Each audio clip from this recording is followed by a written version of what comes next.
irmãos e irmãs, a encontrar o texto bíblico Êxodo, no capítulo 18, livro do Êxodo, no capítulo 18, a leitura do verso 13 até o 17. Livro do Êxodo, capítulo 18, verso 13 até o verso 27.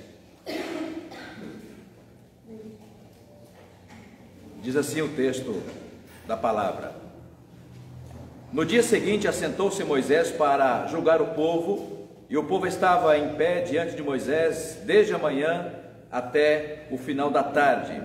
Vendo, pois, o sogro de Moisés tudo o que ele fazia ao povo, disse: Que é isto que fazes ao povo? Por que te assentas só? E todo o povo está em pé diante de ti, desde manhã até o final deste dia. Respondeu Moisés a seu sogro: É porque o povo me vem a mim para consultar a Deus. Quando tem alguma questão, vem a mim, para que eu julgue entre um e outro, e lhes declare os estatutos de Deus e as suas leis. O sogro de Moisés, porém, lhe disse: Não é bom o que você está fazendo. Sem dúvida entrarás em depressão, tanto tu quanto este povo que está contigo, pois isto é pesado demais para ti. Tu só não podes fazer. Ouve, pois, as minhas palavras. Eu te aconselharei, e Deus seja contigo. Representa o povo perante Deus. Presta atenção na expressão. Representa o povo perante Deus. Leva as suas causas a Deus. Ensina-lhes os estatutos e as leis, e faz-lhes saber o caminho em que devem andar e a obra que devem fazer. Procura dentre o povo homens capazes, tementes a Deus, homens de verdade, que aborreçam a avareza. Põe-nos sobre eles chefes de 1000, chefes de 100, chefes de 50 e chefes de 10, para que julguem este povo em todo o tempo. Toda causa grave, presta atenção também no verso 22, toda causa grave trarão a ti, nós diríamos, trarão ao conselho, mas toda causa pequena, cada líder mesmo poderá julgar. Será assim mais fácil para ti, e eles então levarão a carga contigo. Se isto fizeres, assim Deus te mandar, poderás então suportar, e assim também todo este povo tornará em paz ao seu lugar. Moisés atendeu às palavras de seu sogro e fez tudo quanto este lhe dissera. Escolheu Moisés homens capazes de todo Israel e os constituiu, e os constituiu por cabeças sobre o povo, chefes de 1000, chefes de 100, chefes de 50 e chefes de 10. Estes julgaram o povo em todo o tempo, a causa grave traziam ao conselho, a Moisés, e toda causa simples eles mesmos julgavam. Então se despediu Moisés de seu sogro, e este se foi para a sua terra. Nesta manhã nós nos reunimos em assembleia, e aproveito a ocasião para a gente fazer esta reflexão sobre o sistema de governo presbiteriano. Quando Calvino, lá em 1526, em Genebra, colocado pelo prefeito da cidade, Guilherme Farel, responsável pela fé cristã reformada ou protestante que nascia em Genebra há quase 500 anos, Calvino usou a expressão do texto bíblico de Moisés para recuperar o que ele chamou mais tarde de sistema presbiteriano representativo de governo. Dizia Calvino: se a Igreja de Cristo precisa de um governo humano, ou seja, que homens, ou mesmo hoje mulheres, têm autoridade para dirigir a Igreja de Cristo, ou seja, então dizia Calvino, se a igreja precisa de homens e mulheres, aqui grifo os meus mulheres, né, porque naquele tempo ele não falou mulher, se a Igreja de Cristo precisa de homens para governá-la, então que esse governo emane do povo, ou seja, se levante do povo. E Calvino usou exatamente o texto de Êxodo 18, que eu acabei de ler para vocês, que vocês conhecem, para falar e escrever e também organizar a igreja protestante que nasceu, a igreja reformada que nasceu em Genebra. Dali, irmãos, o modelo presbiteriano se espalhará por todo o mundo há quase 500 anos. O que é o governo presbiteriano? O governo presbiteriano, a palavra presbítero, né, significa, dentre outras coisas, né, aquele que governa. E a palavra presbítero em grego, presbíteros em grego, é literalmente uma tradução de ancião da expressão hebraica, né? Então, o que é ancião? Na tradição judaica, ancião era gente que tinha cabelos brancos e que havia acumulado experiência na prática, no conhecimento e na prática, e exercia autoridade e governo sobre o povo de Israel. Então, quando a expressão ancião foi traduzida do hebraico para o grego, numa outra cultura, num novo tempo, a expressão parecida encontrada foi presbítero. Então, presbítero é aquele que governa. Então, nesse sentido, irmãos e irmãs, igreja presbiteriana significa uma igreja que é governada pelo próprio povo. E aí, cada um governa? Não. O povo se reúne e cumpre o que Moisés diz, né? Na verdade, o sogro de Moisés diz a ele nesse texto. Encontra entre todos pessoas que tenham condições, no caso, maturidade, que tenham conhecimento das leis, dos estatutos, que tenham respeito, que tenham admiração e que, eleito pelo povo, que é escolhido pelo povo, vai governar. Então ele coloca destacamento de 1.000, 100, 10 e 50. 50 e 10. Então é assim, irmãos e irmãs, dentre outras palavras, é uma breve devocional, que nós encontramos essa fundamentação bíblica para o governo presbiteriano, que é o governo da nossa denominação. Abra comigo o texto aí, vamos fazer uma comparação com uma passagem. Se você fechou o texto, é Êxodo 18, deixa o texto aberto aí e vamos pensar no texto lá de Mateus, no capítulo 27, verso 51. Abra comigo, Mateus 27, verso 51. Mateus 27, verso 51. O contexto é da morte de Jesus na cruz, e o evangelista nos dá conta de que, dentre os acontecimentos naquela ocasião da crucificação e morte de Jesus, a informação de que quando Jesus morreu, o véu do santuário, já explico, rasgou-se de cima a baixo. É o que está aí no verso 51. Eis que o véu do santuário se rasgou em duas partes, de alto a baixo.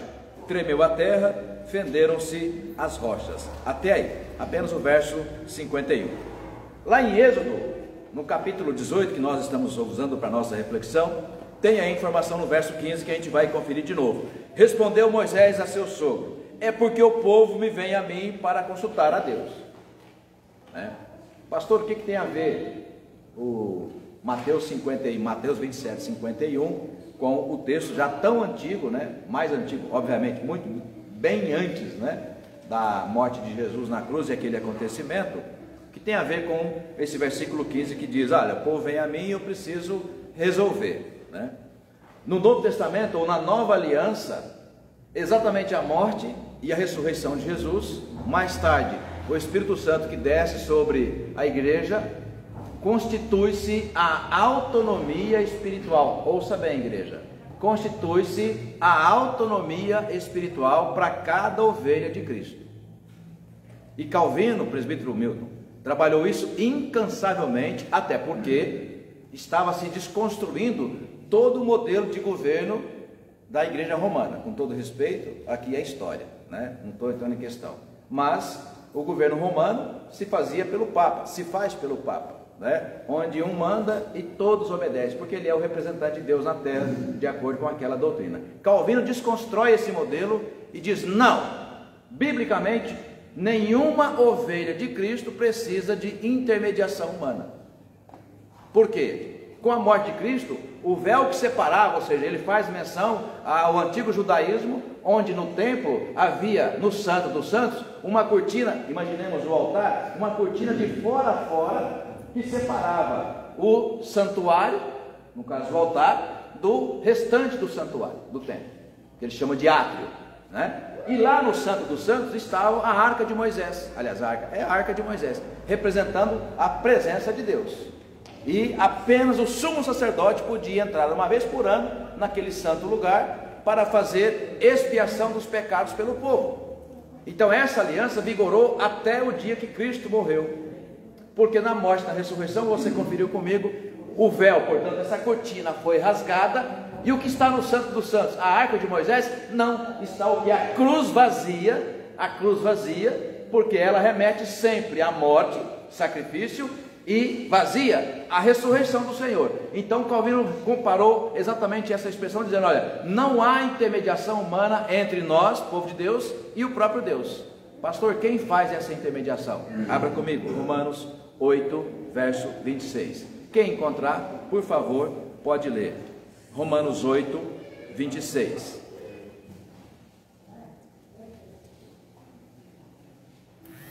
Também o Espírito semelhantemente nos assiste em nossa fraqueza, porque não sabemos orar como convém, mas o mesmo Espírito intercede por nós sobremaneira com gemidos inexprimíveis. O mesmo Espírito intercede por nós, com palavras, gemidos inexprimíveis, a tradução melhor é com palavras que nós desconhecemos, mas que são conhecidas por Deus, ou seja, Deus conhece até o tom do gemido do nosso coração.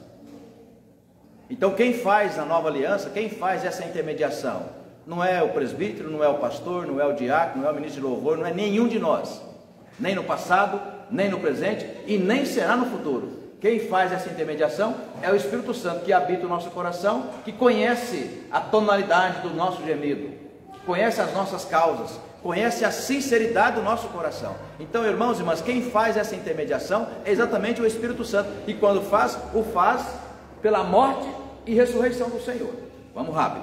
Próximo, verso de número 18, aí mesmo em Êxodo 18, verso 18, diz: sem dúvida você vai ficar deprimido, ou seja, você vai ficar esgotado mentalmente, você não tem condições de atender esse povo sozinho, você precisa de líderes capazes que possam, na verdade, te auxiliar nessa demanda. Bom, o que fará então? Ele vai atender o conselho do sogro, vai dividir o povo por liderança, 1150, 10.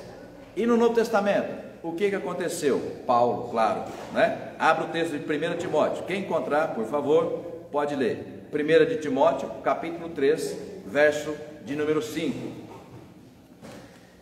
1 de Timóteo 3, verso 5. Pois se alguém não sabe governar a própria casa, como cuidará da igreja de Deus? Exatamente. Então, quando Paulo fala aqui que estes que vão participar, bispos e presbíteros, esses que vão participar do governo da igreja, precisa ter autoridade espiritual e o respeito da comunidade. E esse respeito basicamente se resume naquela expressão que a gente conhece bem, né? Você tem admiração pelo respeito que aquela pessoa tem na igreja e fora da igreja.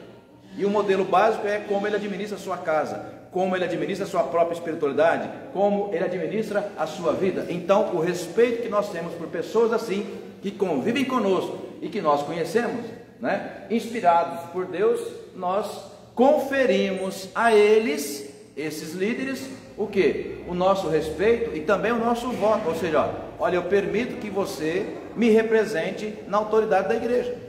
Esse é o sistema presbiteriano. Eu confio que você vá escolher bem por mim no conselho da igreja. Mais ainda, eu permito que você, como autoridade da igreja, seja instrumento nas mãos de Deus para me instruir, e mais, para corrigir. Porque os presbíteros também, no Novo Testamento, tinham autoridade para corrigir, moralmente, doutrinariamente, acerca dos trabalhos que eram divididos. Então estava exatamente na figura dos presbíteros a autoridade de governar a igreja. Modelo calvinista, modelo bíblico, porque é há tantos anos, há tantos séculos, milênios, que o sogro de Moisés dera esse exemplo ou esse conselho ao seu sogro, a Moisés, e Moisés anuiu esse conselho, porque foi um conselho bom. Ali, dizia Calvino, Oscar, ali nasceu o governo presbiteriano, naquele conselho dado a Moisés. Terceiro, formação de liderança. Êxodo 18, nós estamos vendo, verso 20. Para esses que vocês, ou para esses que você vai escolher, Moisés, há uma tarefa. Ele coloca, verso 20: ensina-lhes os estatutos, as leis, e faz-lhes saber o caminho em que devem andar e a obra que devem fazer. Formação de liderança. Irmãos e irmãs, e aqui falo aos presbíteros e presbíteras, a importância de vocês conhecerem os textos legais da IPI do Brasil. Já naquele tempo, Everton, Moisés recebeu essa instrução: olha, como seu dever, como líder único, é conduzir esse povo, e conduzir no modelo, que modelo que era? Leis, estatutos e mandamentos de Deus. Então, quando o presbítero governa, ele não governa a partir das suas paixões, não é o caso aqui, é orientação para todos nós. Então, quando o presbítero governa, ele não governa a partir das suas paixões, das suas escolhas pessoais, ele governa a partir de dois modelos. Primeiro deles, a palavra de Deus, e o segundo, os documentos da igreja, que são os documentos legais que devem ser cumpridos por todo o povo, por todos nós. Percebe o modelo bíblico, né? Governo, treina essa liderança para que eles possam, a partir de você, repetir sobre todo o povo de Israel as leis, os estatutos e os mandamentos. Abra comigo o texto de Mateus capítulo 10. Quem encontrou? Mateus capítulo 10. Cada um leia. Um leia o versículo 5, aliás, versículo 1, outro leia o versículo 5, outro leia o versículo 8. Todos acham? Mateus 10. Tendo chamado os seus 12 discípulos, deu-lhes Jesus autoridade sobre espíritos imundos para os expelir e para curar toda sorte de doenças e enfermidades. Verso 5. A esses 12 os enviou Jesus, dando-lhes as seguintes instruções: não comeis rumo com gentios, nem entreis em cidades de samaritanos. Verso 8.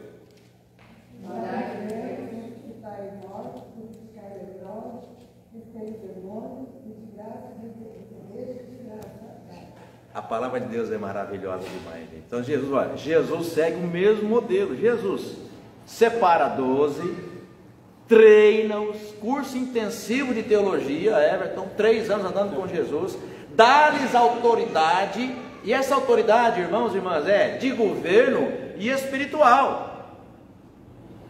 Então o mesmo presbítero, o mesmo apóstolo que tinha responsabilidade de governar, que é tomar decisão, ele também botava a mão na cabeça da igreja e abençoava, curava, libertava, expelia demônios.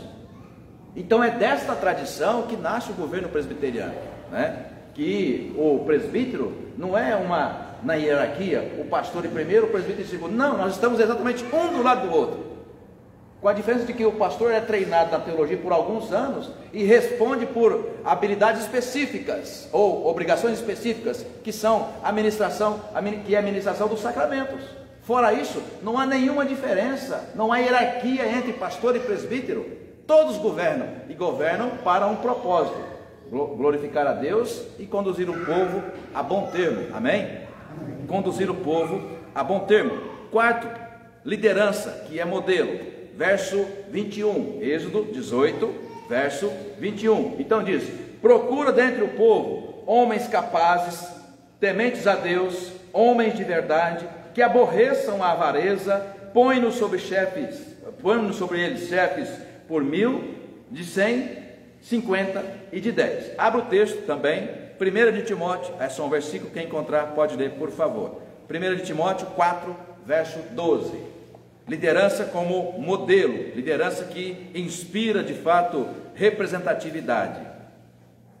Ninguém despreze a tua mocidade, pelo contrário, forma-te padrão dos fiéis na palavra, no procedimento, no amor, na fé e na política. Ok, a palavra padrão aí, ou modelo, a palavra grega é anastrofé, que significa, olha, quando alguém levanta a direção, levanta a mão e fala assim: olha, vamos todos nessa direção, vem comigo, confie. Quando você confia na autoridade espiritual daquela pessoa, você não tem problema, ainda que não saiba o resultado onde vai dar aquela escolha de ir naquela direção, você confia em quem está mostrando a direção. Vem comigo, vem, porque você vai para um lugar seguro. Então é isso que Paulo está dizendo para Timóteo: você vai mostrar a direção, porque você é o padrão para a sua ovelha, você é o padrão para a sua comunidade. Esse padrão não é que você é mais santo do que ninguém, é que você é santo tanto quanto a sua igreja e tem autoridade de governo e autoridade espiritual de liderança para conduzir o rebanho. Ninguém será ou ninguém aceitará ser conduzido por quem você não confia. Percebe? Você vai seguir pessoas que você confia. E como você confia? Pelo seu testemunho, pela admiração que você tem por aquelas pessoas que de fato representam. Então, irmãos e irmãs, como dizia Calvino também, nenhum governo humano de igreja é perfeito, mas dos imperfeitos, o presbiterianismo é o melhor. Frase dele, né? Nenhum governo humano de igreja é perfeito, mas dentre os imperfeitos, o presbiterianismo é o melhor. Por quê? Bíblico, enaltece a autoridade espiritual das pessoas que exercem liderança sobre nós, e afinal de contas, a nossa liderança é o que? Representada por meio dos votos, e de 3 em 3 anos vence o mandato. Se você não se sentiu representada por aquela irmã, por aquele irmão pastor, irmã pastora, irmão presbítero, diácono, você simplesmente vai orientado no seu coração, com boa consciência, e vota em outra pessoa que Deus te orientou. Percebe? Então, de fato, é um modelo que, de alguma maneira, representa aquilo que nós entendemos uma fundamentação bíblica. E por último, verso 22, aí de Êxodo 18, verso 22... para que julguem este povo em todo o tempo, toda causa grave trarão a ti, mas toda causa pequena eles mesmos julgarão. Será assim mais fácil para ti, e eles levarão, olha só, eles levarão a carga contigo. Ou seja, o peso do governo da igreja, e não é leve, não deve estar sobre os ombros apenas de uma pessoa, nem naquela época e nem hoje. E nesse modelo também, o modelo presbiteriano é mais atrativo, à medida que nós confiamos que, quando nós elegemos, e nesta igreja, 7 presbíteros e presbíteras, né, nós confiamos a eles, ou nós como igreja, confiamos a eles essas autoridades, né, espiritual, de governo, e quando se trata de governo, é de tomar decisão.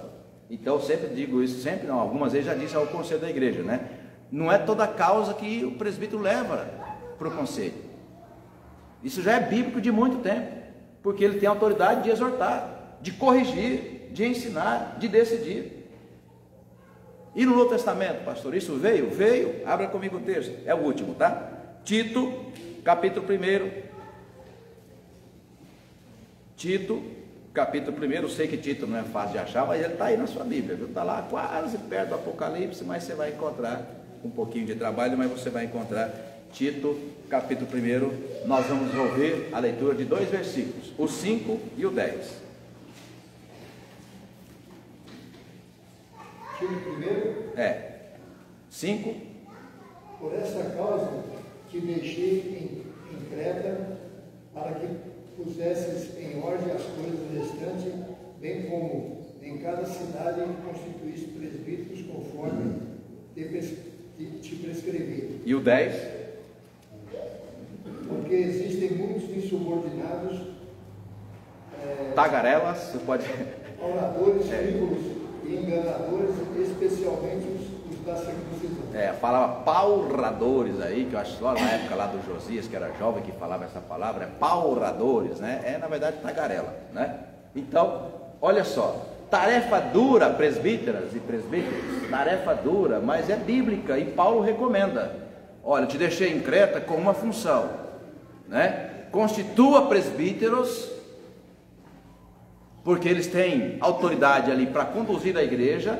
E no verso 2, no verso 10 ele fala e diz por quê, além de outras coisas, porque eles precisam corrigir, porque um rebanho sem correção perde a direção, né? Então, mas o presbítero ouviu um tagarela na igreja dando problema, você vai levar para o conselho? Não, você vai exortar. E por que você exorta? Por 2 razões. Primeira, é bíblica, e segunda, pela autoridade que você mesmo constituiu, ou foi constituído na igreja. E eu colocaria um terceiro ponto, e é de bom tom, mas muito de bom tom, que você não seja tagarela, para não perder a autoridade, né? Ou seja, exemplo, padrão.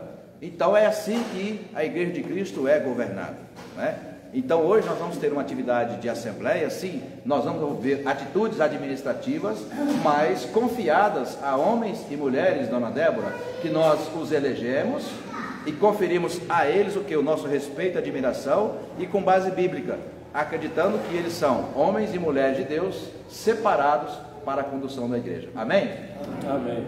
Eu falei muito mais rápido que eu de costume, para fazer tudo em meia hora. nessa devocional para a gente dar aqui em seguida o próximo passo, que é a Assembleia. Mas se você tiver alguma contribuição, como faz parte da nossa escola dominical, é espaço sempre democrático de contribuição, de fala, né?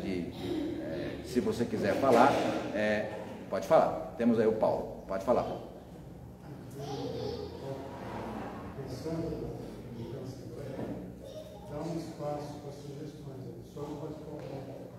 Eu acho que sugestão para a igreja, que às vezes a gente está direcionando um caminho que algum irmão acha um caminho dele, mas a gente se direciona nessa. Sim.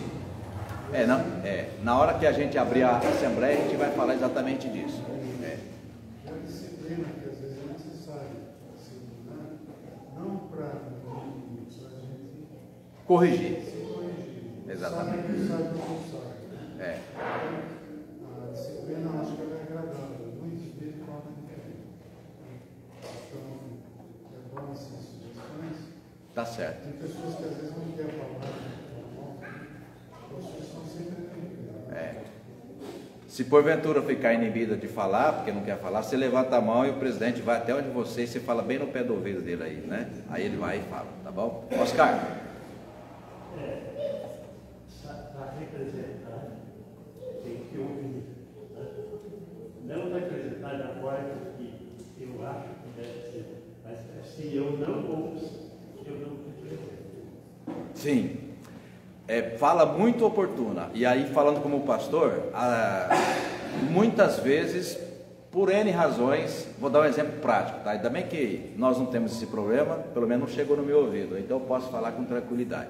Por exemplo, quando por alguma razão o pastor ou o conselho não gosta, ou um presbítero ou outro presbítero não gosta do pastor, por alguma razão, ele é baixinho demais, ele é careca, né? Eu não sei o que, ele fala muito alto, ele gagueja, um exemplo. Porque às vezes são coisas assim mesmo, coisas insignificantes, né? Só que a igreja gosta do pastor. E como é que você sabe que ela gosta? Você ouve nos corredores, entendeu? As pessoas te comentam, o pastor é uma bênção, né? Não estou falando de mim não, viu? Mas se quiser ser de mim também não tem problema não, né? O presbítero, eu não gosto dele.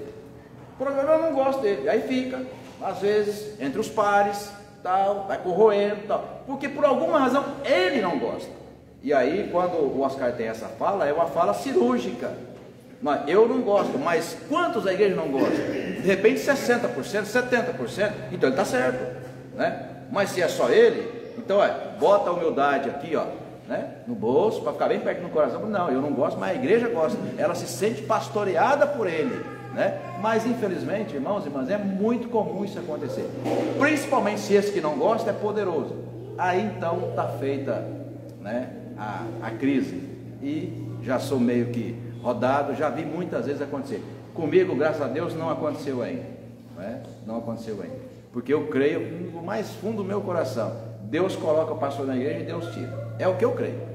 Às vezes ele usa até uma circunstância ruim da igreja para tirar o pastor, mas quem coloca é Deus e quem tira é Deus. Então eu nunca tive problema com isso. Se por alguma razão me tirar, Deus está me tirando, não tenho dúvida disso, não tenho dúvida nenhuma disso. Porque se você ficar nessa neura, aí me ouviu, como diz a dona Joadã, me ouviu, reverendinho, né? Se você ficar nessa neura, né, de ficar bem com um, com o outro, porque eles têm autoridade de governo e vão decidir, você vai pirar no primeiro ano, né? Não, o seu governo é lá, ele te constituiu.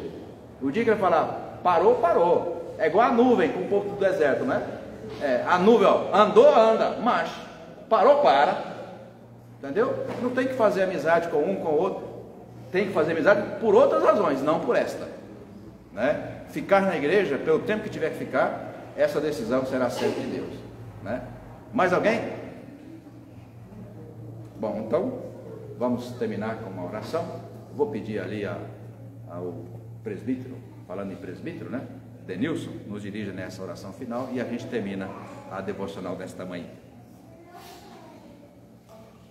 Santo Deus, eterno Pai, te agradecemos, Senhor Deus, por essa rica oportunidade de aqui estarmos mais uma vez na tua casa, Senhor, para aqui conhecer um pouco mais da tua palavra, Senhor. Amém. E agora, Senhor, que aqui nos colocamos em assembleia, queremos te pedir, Senhor, que o Senhor ilumine as nossas mentes, nossos corações, que aqui seja feita, ó Pai, a tua vontade. Amém. Fica, ó Pai, com cada um aqui presente nesta manhã e que todos nós sejamos abençoados por ti. Eu te peço e agradeço em nome de Jesus. Amém. Amém. A vocês que nos acompanham de casa, Deus os abençoe.